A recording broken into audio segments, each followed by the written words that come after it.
How to deliver for Postmates. Now if you wish to deliver for Postmates, all you have to do is go ahead and then first of all make sure to launch the Postmates application right here.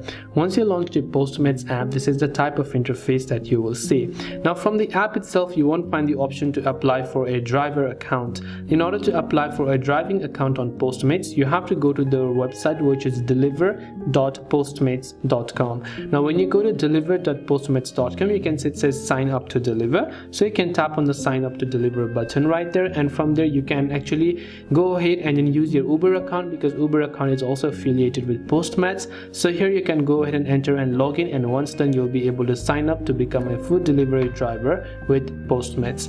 I hope the video helped you. If you have got any further questions, feel free to also leave them down in the comment section. Thanks for watching till the very end of this tutorial, and as always, see you soon in our next video.